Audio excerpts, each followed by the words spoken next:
Hello student, how are you. इस class 21 में आपका स्वागत है। मैं मुस्तकी मेहमद एक नए क्वेश्चन के साथ। बहुत ही इंपॉर्टेंट क्वेश्चन है आपका, जो बोर्ड में ज्यादातर मालूम किया जाता है। देखिए क्वेश्चन हमारा है ये है कि एक वृत्ताकार कुंडली धारावाही कुंडली के केंद्र पर चुंबकीय क्षेत्र का व्यंजक प्राप्त कीजिए। तो सबसे पहले हम यहाँ पर जो वृत्ताकार कुंडली दे रखी है धारावाही कुंडली, उसके केंद्र पर हमें चुंबकीय क्षेत्र निकालना, यानी कि मैग्नेटिक फील्ड के लिए फार्मूला प्राप्त करना है यहाँ पर जो हमारे पास है। उसके बाद इसमें जो है एक क्वेश्चन और ऐड करा हुआ है इसमें, यानी कि न्यूमेरिकल है इसमें। तार के एक वृत्ताकार कुंडली में 100 फेरे हैं, यानी कोई वृत्ताकार कुंडली है उसमें तार के 100 फेरे हैं, यानी 100 राउंड लगे हुए हैं उसमें। प्रत्येक की त्रिज्या 8 सेंटीमीटर, यानी कि प्रत्येक जो उसके फेरे दिए गए हैं उसमें जो रेडिया है वो रेडियस जो है उसकी वो 8 सेंटीमीटर है। और इनमें 0.4 एम्पियर की विद्युत धारा प्रवाहित हो रही है, यानी कि इसमें प्रत्येक में जो है करंट है, इलेक्ट्रिक करंट है वो 0.4 एम्पियर है। अब इसमें कुंडली के केंद्र पर चुंबकीय क्षेत्र का परिमाण क्या है, तो हमें यहाँ पर इसके कुंडली के केंद्र पर इन सेंटर पर मैग्नेटिक फील्ड की वैल्यू हमें यहाँ पर प्राप्त करनी है। तो सबसे पहले देखिए हमारे पास क्या है, एक वृत्ताकार धारावाही कुंडली के केंद्र पर चुंबकीय क्षेत्र का व्यंजक प्राप्त करना है। इसके लिए क्या है, कोई तार है हमारा, उस तार को हमने वृत्ताकार कुंडली के रूप में मोड़ दिया जिसकी त्रिज्या स्मॉल आर है ना। तो या इसकी त्रिज्या स्मॉल ए ले सकते हैं, जैसे मैंने यहाँ आर बोला तो आर भी लिख सकते हैं, और यहाँ कहीं कहीं पे आप यहाँ पर स्मॉल ए भी लिख सकते हैं। मान लीजिए माना कोई तार है, मान लीजिए हमारे पास कोई तार है, तार को मोड़कर स्मॉल ए त्रिज्या की एक वृत्ताकार धारावाही कुंडली बनाया गया है, बना देते हैं। उसमें आई की धारा प्रवाहित हो रही है। कुंडली के केंद्र ऊपर चुंबकीय क्षेत्र प्राप्त करने के लिए हमें जो कुंडली धारावाही कुंडली हमने बनाई है जिसकी त्रिज्या जो है स्मॉल ए है, उसको छोटे छोटे अपयों में विभाजित करते हैं, यानी कि छोटे छोटे अल्पांश, यानी कि छोटे छोटे अल्पांश में विभाजित करते हैं, जिसमें प्रत्येक अल्पांश की जो लंबाई है वो डेल्टा एल है। ये एक छोटा अवयव अल्पांश हमारा जिसकी लंबाई क्या है हमारे पास डेल्टा एल है। तो हम इस कुंडली के केंद्र पर चुंबकीय क्षेत्र ज्ञात करने के लिए हम क्या करेंगे, हम बायो-सेवर्ट का नियम यहाँ पर यूज करेंगे। बायो-सेवर्ट के नियम के अनुसार कुंडली के केंद्र पर चुंबकीय क्षेत्र जो होगा वो डेल्टा बी बराबर होगा mu naught upon 4 pi I delta L sine theta upon A square. ये मेरा बायो-सेवर्ट का हमने बायो-सेवर्ट का नियम यहाँ पर यूज कर दिया। आपको कुंडली जो है छोटे छोटे अवयवों से मिलकर बनी है। हेयर यहाँ पर जो उसके बीच है जहाँ पर इसको अल्पांश को मोड़ रही है, यानी अल्पांश लिया हमने, उसकी जो केंद्र से जो डिस्टेंस है स्मॉल ए है, उनके बीच में जो कोण है वो थीटा है। और थीटा हेयर यहाँ पर जो है इफ यदि थीटा इक्वल टू 90 डिग्री मान ले जाए यहाँ पर, तो मेरे पास हो जाएगा delta B equal to mu naught upon 4 pi I delta L sine 90 degree upon A square. अब 90 साइन 90 की जो वैल्यू होती है वो 1 होती है, equal to mu naught upon 4 pi I delta L upon A square. ये मेरे पास डेल्टा वी की वैल्यू आ गई। अब हम जो है, क्योंकि परिधि जो हमारे पास धारावाही कुंडली है, मेरे पास वृत्ताकार कुंडली है, वो छोटे छोटे अवयवों से मिलकर बनी है। हमने माना है इसमें विभाजित किया इसको, तो सभी अवयवों से सभी प्रत्येक अवयव से है ना, प्रत्येक अवयव लेंगे हम यहाँ, प्रत्येक सभी अल्पांशों द्वारा कुंडली के केंद्र पर चुंबकीय क्षेत्र जो बी होगा वो चुंबकीय क्षेत्र जो होगा बी बराबर हो जाएगा सिग्मा डेल्टा बी के बराबर होगा।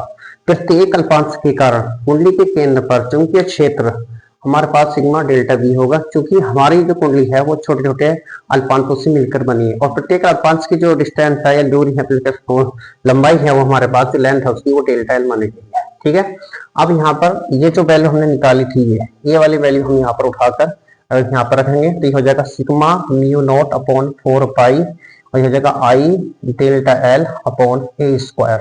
अब इसमें से म्यू नॉट अपॉन 4 पाई और यहाँ पर आई अपॉन ए स्क्वायर बाहर लेंगे, सिग्मा हो जाएगा हमारे पास यहाँ जो सिग्मा है मेरे पास सिग्मा डेल्टा एल ये मिलेगा यहाँ पर।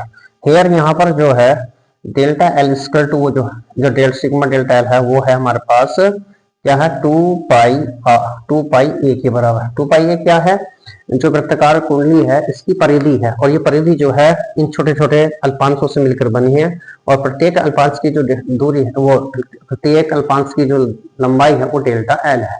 तो इसलिए जो है हमारे पास डेल्टा एल जो होगी वो 2 पाई ए के बराबर होगी। इसलिए मेरे पास चुंबकीय क्षेत्र बी बराबर होगा आपका म्यू नॉट अपॉन 4 पाई आई अपॉन ए स्क्वायर इंटू 2 पाई ए। इस ए से एक ए यहाँ पर जो स्क्वायर है हमारा, एक स्क्वायर कैंसिल हो जाएगा, ए स्क्वायर है यहाँ पर, ये कैंसिल हुआ आपका, और 2 पाई से ही चला जाएगा 2 बार आपका यहाँ, तो ये हो जाएगा B equal to mu naught I, है ना, mu naught I upon 2a। ये मेरे पास चुंबकीय क्षेत्र का फॉर्मूला आ गया हमारे पास, जो हमें निकालना था, बी बराबर म्यू नॉट आई अपॉन। अगर मान लीजिए कुंडली में जो है फेरों की संख्या कैपिटल एन है, तो मेरे पास चुंबकीय क्षेत्र जो होगा, क्योंकि कुंडली में फेरे कितने हैं, मान लीजिए यदि कुंडली में फेरों की संख्या स्मॉल कैपिटल एन है, तब मेरे पास चुंबकीय क्षेत्र बी बराबर हो जाएगा mu naught I upon mu naught N I. क्या हो जाएगा यहाँ पर, mu naught N I upon 2a। इस तरह से जब मैंने बायो सेवर्ट का नाम यूज किया था तो उसमें मैंने वृत्ताकार कुंडली के बारे में बताया था, क्योंकि उसमें छोटे छोटे एडजस्टमेंट बनाया था, और मैंने लास्ट में जो है mu naught N I upon 2a set करा था उसमें। जब बायो सेवर्ट का पिछली जो वीडियो मैंने डाली पिछले सप्ताह, तो उसमें मैंने बी बराबर mu naught N I upon 2a दिखाया था। तो ये टेस्ला चुंबकीय क्षेत्र का जो मात्रक होता है, यूनिट होती है, ऐसा यूनिट हो टेस्ला होती है, ठीक है। तो ये मेरे पास यहाँ पर ही मुझे क्वेश्चन निकालना था मेरा, तो ये तो मेरा प्राप्त हो गया, लेकिन इस पर एक न्यूमेरिकल लगा हुआ है जिसमें हमें इसका चुंबकीय क्षेत्र का परिमाण ज्ञात करना। तो देखिए यहाँ पर जो दूसरी कंडीशन है, यहाँ पर फर्स्ट कंडीशन हमने यहाँ पर जो होती है वो प्रूफ हो गई। सेकंड में क्या दे रखा, गिवन डेट हमारे पास क्या है, गिवन डेट हमें दिया हुआ है एन स्क्वायर कितने दे रखा, 100 फेरे हमारे पास, एंड जो त्रिज्या है मेरे पास, यानी रेडियस है मेरे पास, वो मेरे पास ए बराबर दे रखा है 8 सेंटीमीटर। तो 8 सेंटीमीटर का 8 इंटू 10⁻⁻2 मीटर से मीटर में चेंज कर लेंगे यहाँ पर। इलेक्ट्रिक करंट यानी कि विद्युत धारा यानी कि I बराबर दे रखी 0.4 एम्पियर।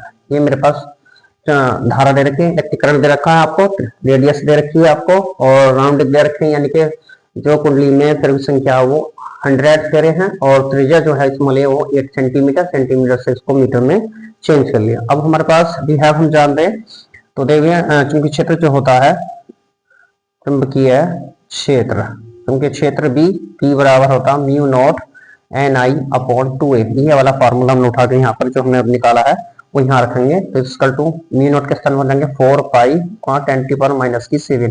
म्यू नॉट की जो वैल्यू होती है, म्यू नॉट वो होता है 4 पाई इंटू 10⁻�7। एन हमारे पास 100 है, आई का मान 0.4 है यहाँ पर, अपॉन 2 इंटू 8 इंटू 10⁻⁻2, क्योंकि ए की वैल्यू जो है वो 10⁻�2 मीटर है, इसलिए मेरे पास ये वैल्यू रख देंगे। तो देखिए ये हम यहाँ पर जो है 2 से काट देंगे, यहाँ पर ये 0.2 बार कटेगा आपका, और 4 1 जा 4 और ये 4 2 जा 8, ये हमारे पास कट लिया यहाँ से। तब इस यहाँ से क्या करेंगे, 2 1 जा 2 2 और ये 2 0.1 बार कटेगा आपका। तो ये हो गया आपका pi into 10⁻⁻7 into 100 into 0.1 into 10⁻2 पर चली जाएगी।